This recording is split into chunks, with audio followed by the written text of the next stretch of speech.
Jim said, our speaker today is Reverend Dr. Robert Brzezinski, our wonderful new minister, who promises that he is on fire and is going to rock our world. All right, take it away. Thank you.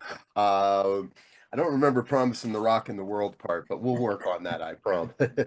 So, uh, thanks for being here this morning, folks. And for those that might be watching at another time, or maybe even in another dimension, or maybe 30 years from now in an archive somewhere, thank you for checking out what we're talking about here. Center for Spiritual Living, Boulder Valley. Over the past few weeks, we've been speaking on this theme of raising the vibe in 2025, and many of you know that we even created a sticker for it, and if you haven't gotten any of those, make sure you get some at the next in-person gathering, which will be next week, by the way. And my beloved Lara will be facilitating that experience next week, so please, please, please plan to be with us next Sunday as well. For this week, back a month or two ago, when I started coming up with talk titles, I came to this idea of from me to we. And we started the month by talking about what's your vibe, and getting clear on the kind of the similarities and differences of matter, energy, vibration, all these things, how and coming to our own understanding that with them.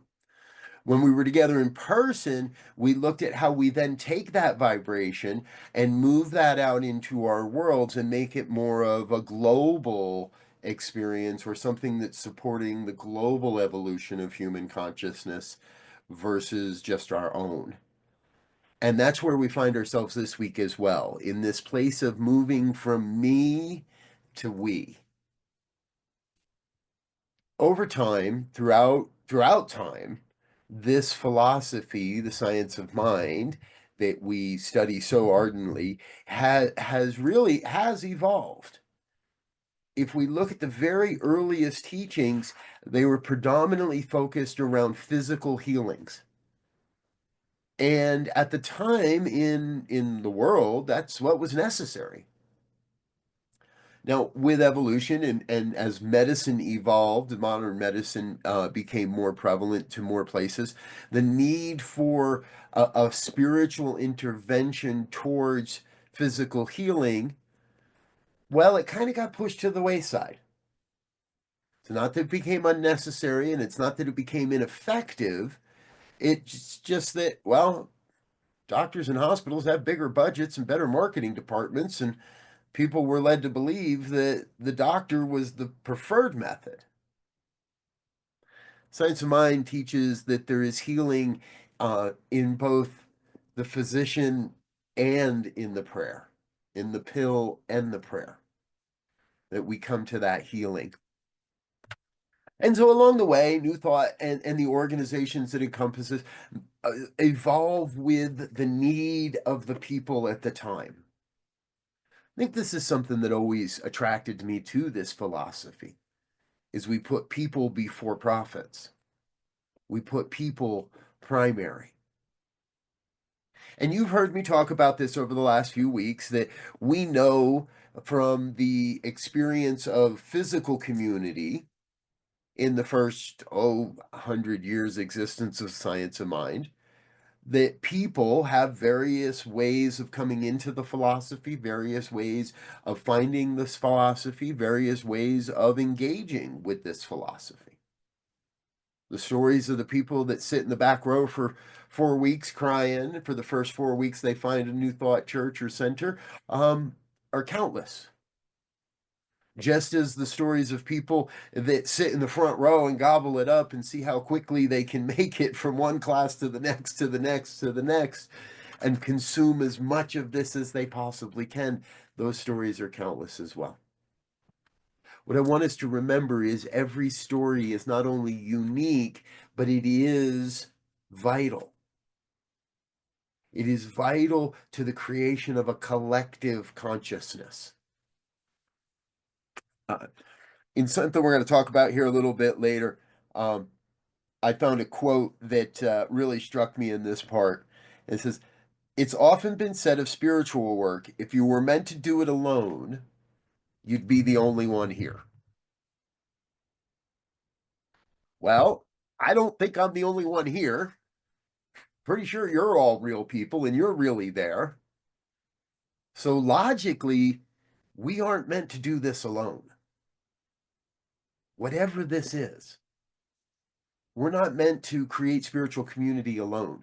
We're not meant to create a spiritual business alone. We're not meant to heal the planet alone. We're not meant to do any of this alone.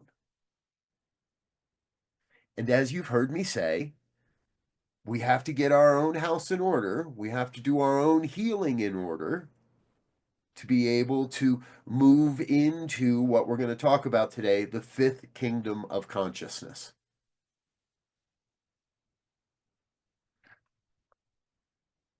Years ago, as a fledgling new thoughter, as an up and coming student of new thought and science of mind, I was introduced, as many of you may have been, to a system of looking at life, I guess you'll say, but it was developed by Michael Beckwith, and that is the four kingdoms of consciousness. Now, in this, Michael talks about we have four distinct kingdoms we work throughout our lives. Some people get stuck in one kingdom. Some people never really make it along the journey to the second or the third or the fourth kingdoms. And sometimes you can also kind of go backwards and slip backwards. So if you're a note taker, this is absolutely the time for you. If you're not, don't worry, you'll get it. You'll hear me say these things again and again and again in the coming year. The first kingdom, by me, or I'm sorry, the first kingdom. See, I so rarely hang out the first kingdom, I forget what it is. The first kingdom is to me. Life is happening to me.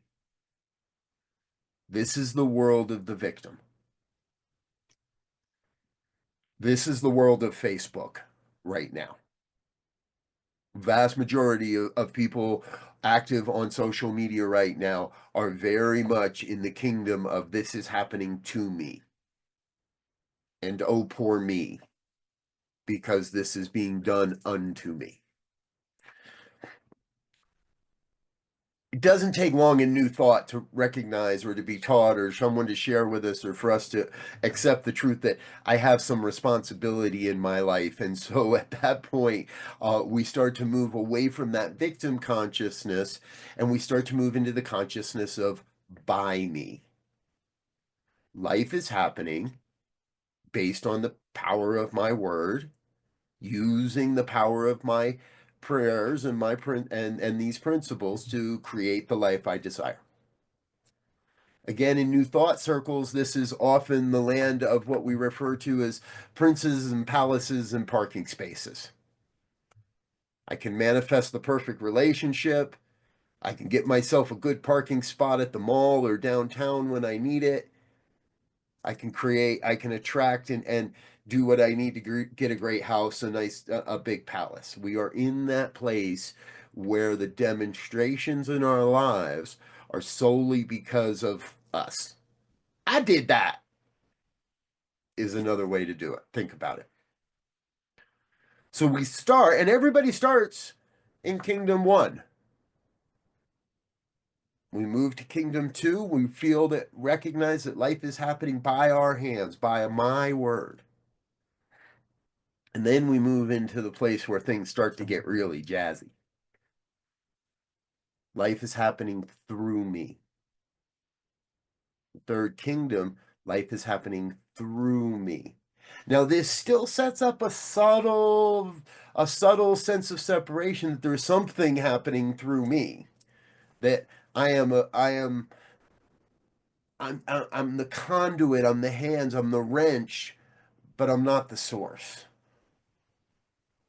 Now, the through me stage is actually really, really powerful. And I have, of course, I didn't mark my pages, so I'm going to zip into here. And I have a piece I wanted to remember about me.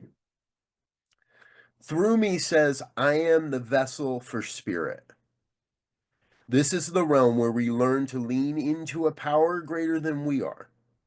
In this realm, we put aside the need to be victims and the need to be in control, and instead practice a rational faith. I'm just here to serve. We practice self-care, gratitude, connection with a higher power, and then we use the energy to decide where to go, what to do, who to talk to, what to say, how to act and react.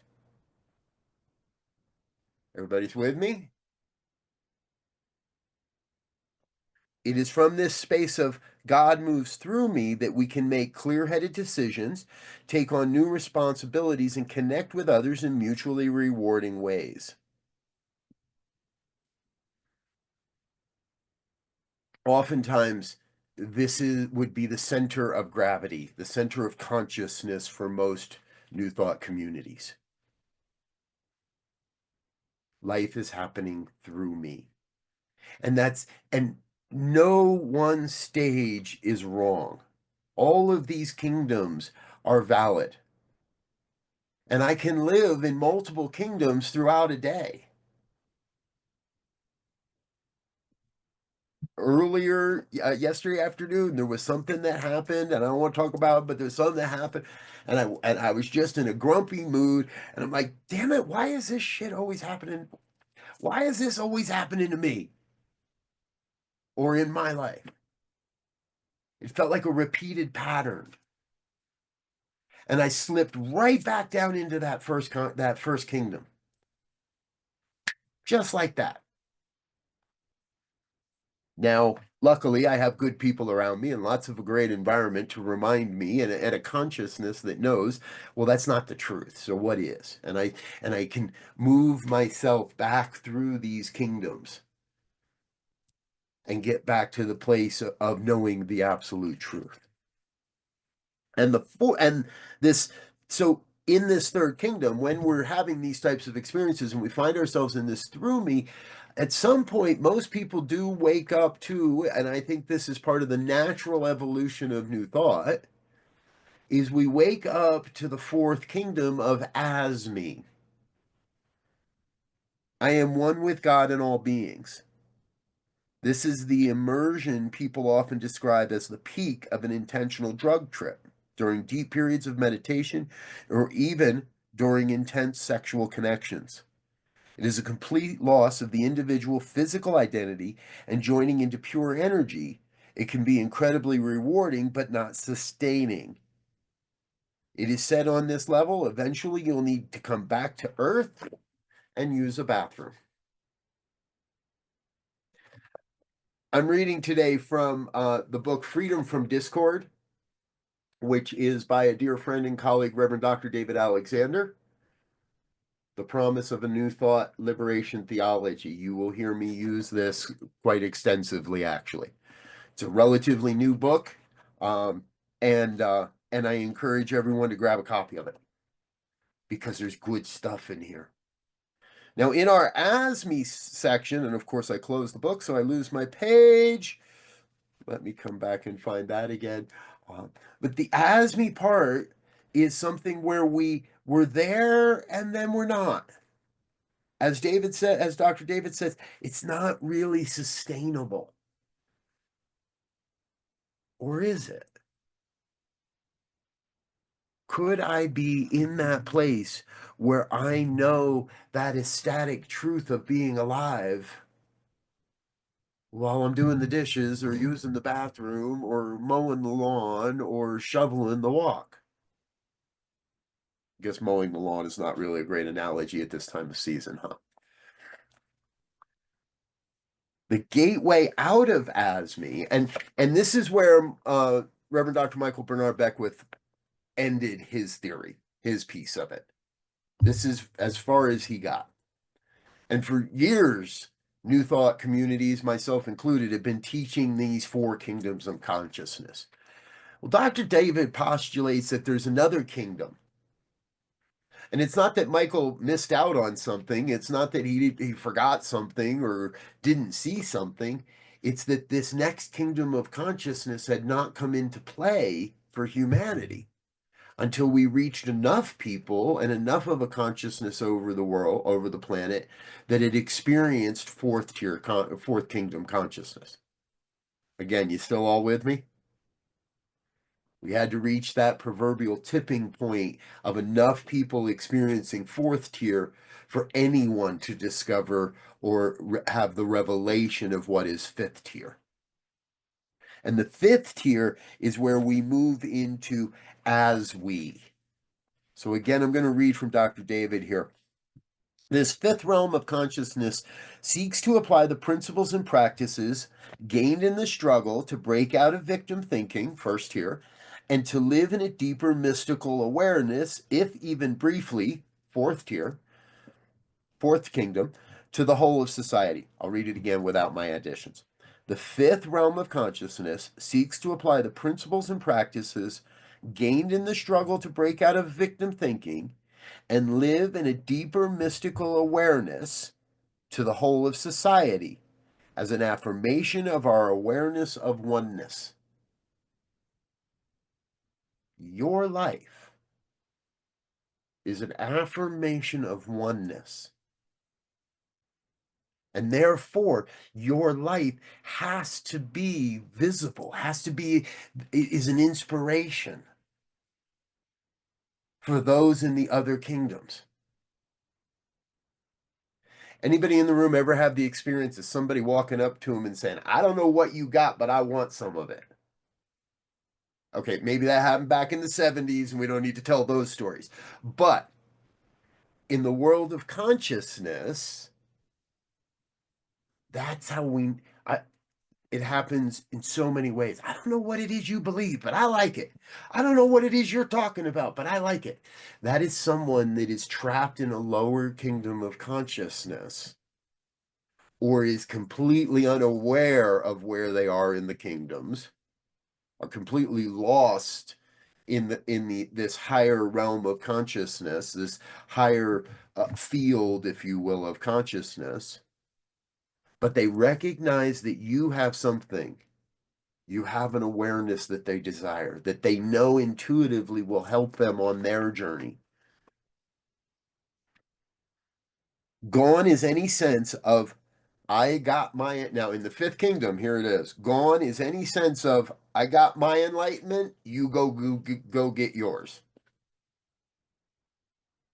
Right? It is that this place is a sincere desire to serve humanity in specific and tangible ways. We come to that place where we know we can't do it alone. It was way, way back now, 10 years ago, 2014, that I heard Reverend Dr. Roger Teal at Mile High share a program that was focused around the idea that the age of the lone wolf is dead, is over. Unfortunately, I still see a lot of lone wolves wandering around in the wilderness, wondering where they are and how to make sense of what's going on around them when there are packs of loving, kind, caring wolves such as yourself all over this country, all over this planet. We have to move into the age of as we. You've heard me say this before. This is not a beginner's group. This is not currently a first-timers community. Doesn't mean that we don't welcome first-timers. Doesn't mean that we don't welcome new students. It doesn't mean that we wouldn't love new students and wouldn't and wouldn't celebrate new people coming into our community. And this community has a mature understanding of these principles and the practices that are necessary to affect change on the planet. If we're not going to do it, who is? We seek to apply the principles and practices to the whole of society as an affirmation of our awareness of oneness.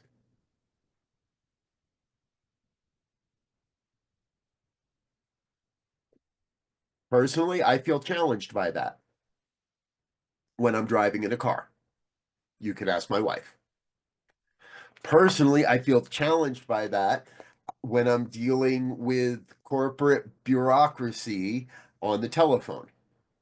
Again, I have proof, and you can confirm that with my wife. The dog won't even come in my room when I'm on the phone with customer service. Let's just say it that way. That's my challenge. That's where I get to do my work.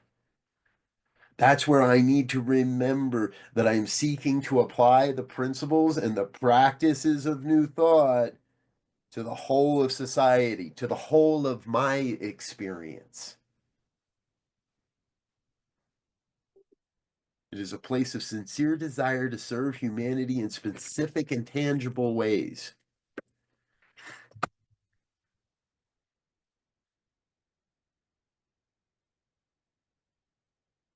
New Thought, religious science, divine science, the unity philosophy, all preach a message of oneness.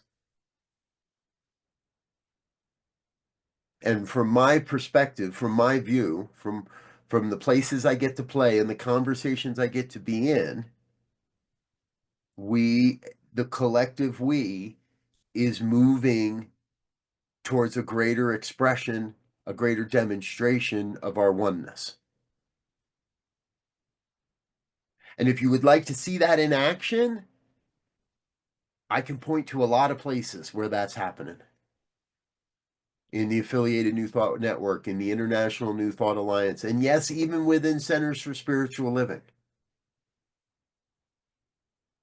We can point, and I believe part of my work, if you will, is to ensure that you understand some of those opportunities that are before you. Some of the places where you might want to be a little more involved outside of just Boulder Valley, but get that global view.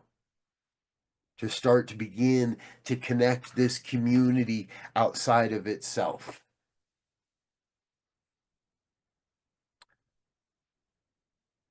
I've always promised to be straight up with all you folks. I don't believe we can just sit in our cocoons and pray our way to a larger community. I don't believe we can just sit on our cushions and pray our way to greater prosperity, organizationally or individually.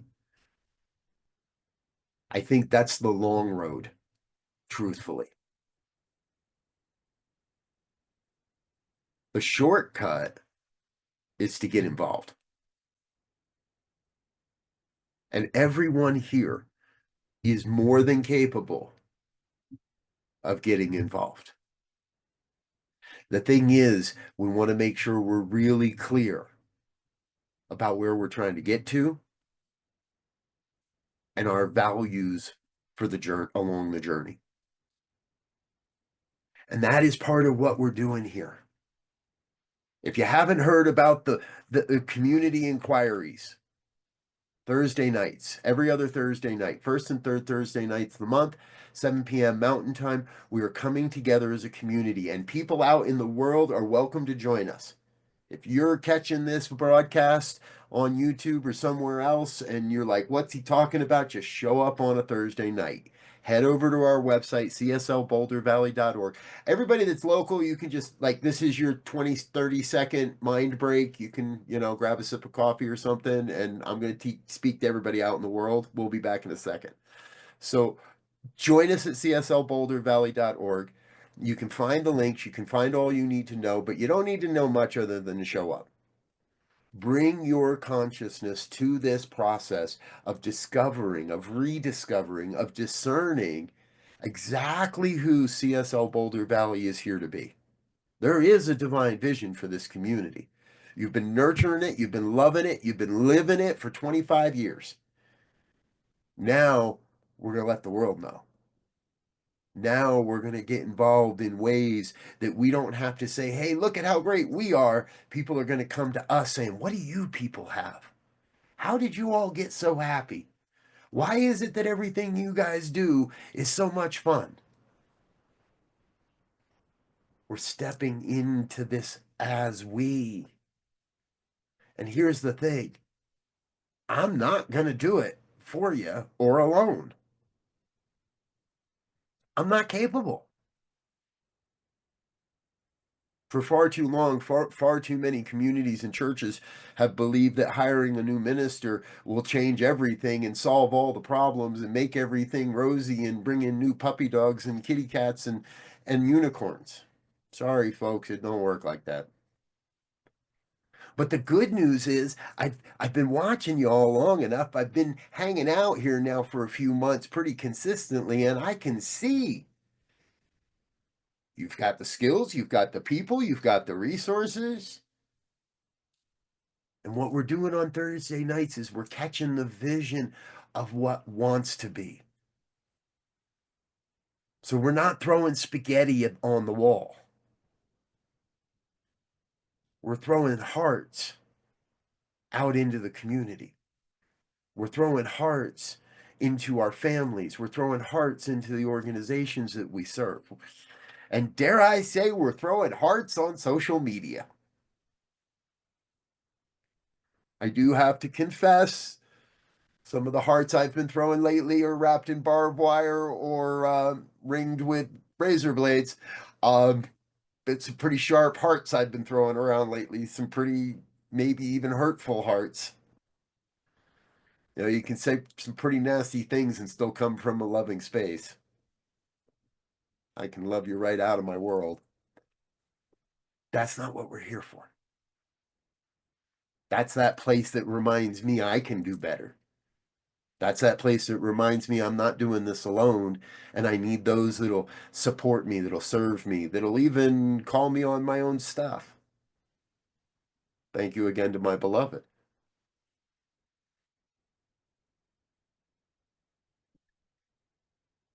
The day is here. There's no more waiting.